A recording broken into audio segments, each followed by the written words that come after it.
नमः शिवाय गुरवे सच्चिदानन्दमूर्तये निष्प्रपञ्चाय शान्ताय निरालम्बाय तेजसे।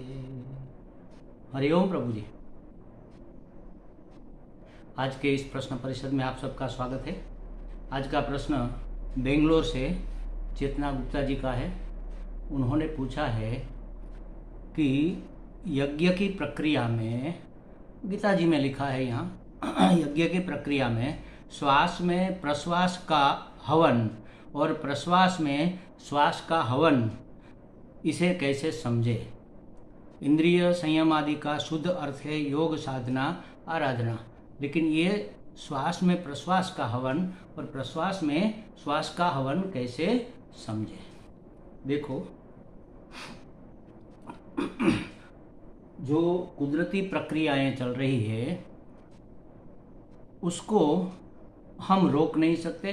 थोड़ी देर के लिए रोक सकते हैं, लेकिन सदंतर रोक नहीं सकते। उसमें आमूल चूल परिवर्तन नहीं कर सकते। थोड़ा बहुत परिवर्तन थोड़े समय के लिए कर सकते हैं, लेकिन हर वक्त के लिए उसका संपूर्ण परिवर्तन नहीं कर सकते। जब ऐसा कहा जाता है कि चलो आप दिन को रात में और रात को दिन में डाल दो, हवन कर दो।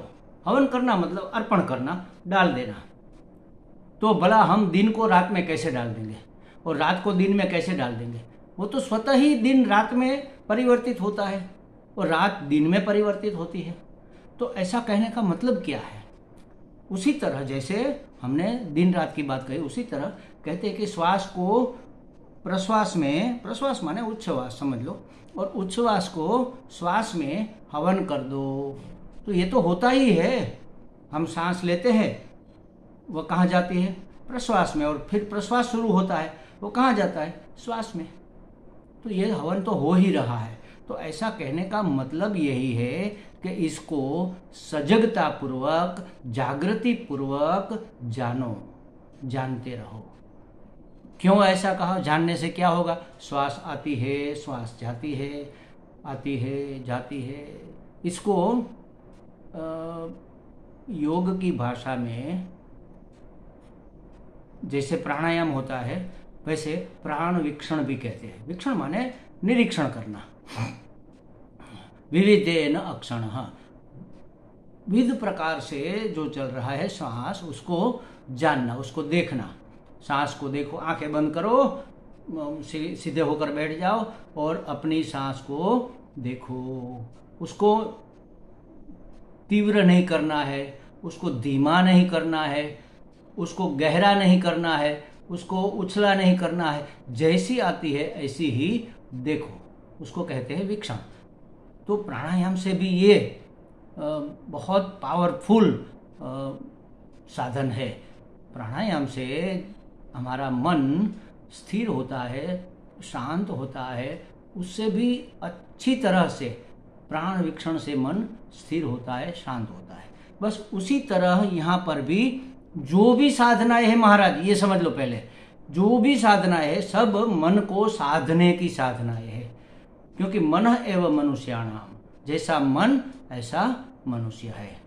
तो मनुष्य को अगर स्थिर बनना है, शांत बनना है, पूर्ण बनना है, तो अपने मन को स्थिर बनाना होगा, शुद्ध बनाना होगा, शांत बनाना होगा। उसमें से अपूर्णता की भावना को निकाल बाहर करना होगा। तो ये सब साधनाएं, ये साधना भी योग की जो ये साधना है, सांस को प्रश्वास में हवन करो, माने कि हम सांस लेते हैं, वो कहाँ जाती है? प्रश्वास में, उच्छ्वास में। उच्छ्वास हम बाहर निकालते हैं, कहाँ जाता है? श्वास में। देखो कहाँ है परमात्मा, अथवा ये समझ लो अनंत चैतन्य कहाँ है, कहाँ उसका स्पर्श हमें होगा, कहाँ हमें उसका अनुभव होगा। तो कई ऐसे उपाय हैं, जैसे कि समझो हम सांस लेते हैं एज यूजुअल, नेचुरल तरीके से सांस ली, कहाँ तक ली, कब तक ली, देख लो आप। जब तक ली, फिर एक जगह ऐसी है जहाँ से वो वापस मुड़ती है। जिस जगह को स्पर्श करके वापस मुड़ती है, वहाँ हमें परम चैतन्य का अनुभव हो सकता है। सांस बाहर जाती है, कहाँ तक जाती है? फेंकनी नहीं है, कोई बल जबरदस्ती करनी नहीं है, अपने आप जो जाती है और जहाँ टच करके फिर वापस आती है, जहाँ से वो मुड़ती है, उस मोड़ पे, उस बिंदु पे अगर हम सजग हो जाए तो वहाँ पर हमें अनंत चैतन्य का अनुभव होता है।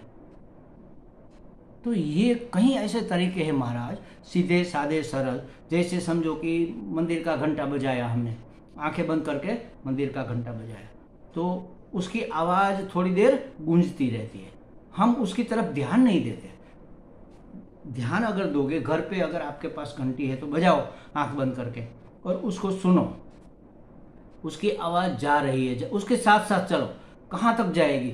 जा रही है, जा रही है, जा रही है, जा रही है, जा रही है। स्थूल रूप में सुनना भी बंद हो जाएगा, लेकिन सूक्ष्म रूप में हमें सुनाई दे रही है कि अभी जा रही है, अभी जा रही है, अभी जा रही है। वो जहाँ तक जाएगी महाराज, ये परम तक पहुँचती है। परम का मतलब हर जगह है, हर जगह है ही, लेकिन वहाँ तक अगर हम जाएंगे तो हमें परम चैतन्य का अनुभव हो सकता है।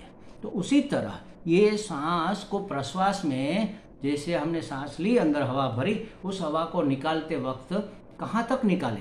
प्रश्वास में डालो, पूरी पूरी डालो, जहाँ तक जाता है वहाँ तक उसके साथ चलो, फिर वहाँ से वो वापस मुड़ती है, फिर वो हो गई श्वास। जब वापस मुड़ती है, सांस हो गई, जाती है, प्रश्वास हो गई, वापस मुड़ी, उस बिंदु को ध्यान में लो और सजग रहो, आती है, आती है, आती है, आती है, कहाँ तक जाती है? अंदर। तो इसी को मेरे हिसाब से वास्तविक योग में, इसका अर्थ जो भी हो, मैं कोई योगी तो हूँ नहीं, लेकिन मैं जो समझता हूँ, अपनी सिद्धि के लिए, अपनी शांति के लिए, अपने आप को चैतन्य का अनुभविता जानने के लिए, बनाने के लिए, ये रीत मुझे सबसे बढ़िया लगती है कि सांस के साथ चलो, थोड़ी देर बैठ जाओ और सांस को देखो। देखो का मतलब क्या है? आ रही है, आ रही है, आ रही है, कहाँ तक जा रही है, आकर अंदर जा रही है, कहाँ तक जा रही है, उसके साथ साथ चलो। वहाँ जिस बिंदु को छूकर वह वापस मुड़ती है, उस बिंदु का अनुभव करो। नहीं हो सकेगा, ये बहुत मुश्किल है, बहुत सूक्ष्म है, लेकिन थोड़ी देर आपको पहले सांस देखनी है, आती है, देखो कहाँ पर छूती है, यहाँ पर छूती है, फिर अंदर कहाँ तक छूती है, तालू को छूती है, फिर अंदर फेफड़ों में जाती है, फिर अंदर गहरे में नाभि तक जाती है, फिर वहाँ से वापस मुड़ती है। तो वापस मुड़ते वक्त कहाँ छूती है? तालू को छूती है, नथुने को छूती है, ये ऊपर वाले होठ को छूती है। अच्छा, आती हुई सांस कैसी है? ठंडी है। जाती हुई सांस कैसी है? थोड़ी सी गर्म है। इसका भी अनुभव करो। हाँ, ये बस बिल्कुल देखते रहो, मन को और कहीं जाने ही मत दो। कहते हैं यहाँ पर बैठा कर रखो मन को, नाक के नथुने के, नाक के दरवाजे पर उसको पहरा देने के लिए बिठा दो, तो मन अपना आप शांत हो जाएगा, शांत हो जाएगा। और शांत मन से हमें परम चैतन्य का अनुभव होगा, थोड़ा सा होगा, सूक्ष्म सा होगा। जब तक अंतःकरण शुद्ध नहीं है, चैतन्य की अनुभूति हमें हो नहीं सकती। लेकिन थोड़ी देर के लिए हमारा मन शांत हो गया, मन माने पूरा अंतःकरण समझ लो, मन बुद्धि चित्त अहंकार शांत हो गया, तो थोड़ी देर के लिए हम स्थिर भी हो गए, शांत भी हो। जल मट मैला जल है समझ लो, किसी बाल्टी में भरा हुआ, और उसको रख दो रात भर बाहर, सुबह में देखो आप तो थोड़ा साफ दिखाई देगा, जो कचरा है वो नीचे बैठ जाएगा, थोड़ा कचरा ऊपर आ जाएगा, ऊपर के कचरे को जरा हटाओ तो पानी आपको साफ मिलेगा।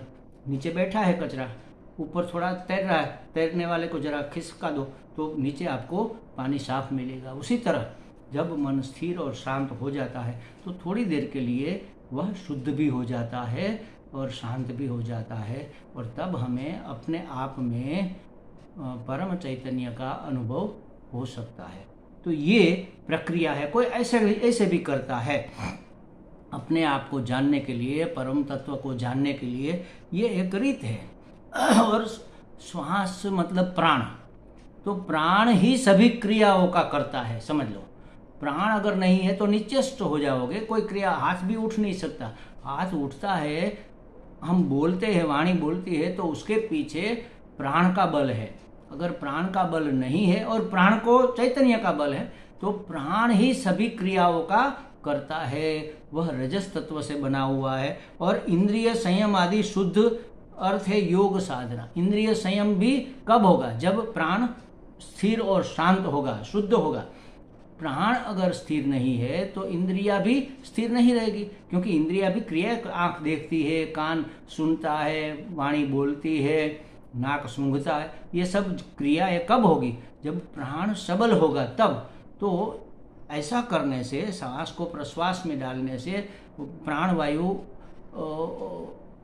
मतलब प्राणवायु अपान वायु दोनों वायु को स्थिर करने से, एक दूसरे में डालने से इंद्रियों का संयम हो जाता है। योग की साधना होती है, आराधना होती है। तो ये मेरे हिसाब से यहाँ अर्थ होना चाहिए। मैं तो यही अर्थ समझता हूँ, आप देख लो। मुझे लगता है इतनी ही बात समझने जैसी इसमें है। तो चेतना जी को स्पष्टता हो गई होगी। हरिओम।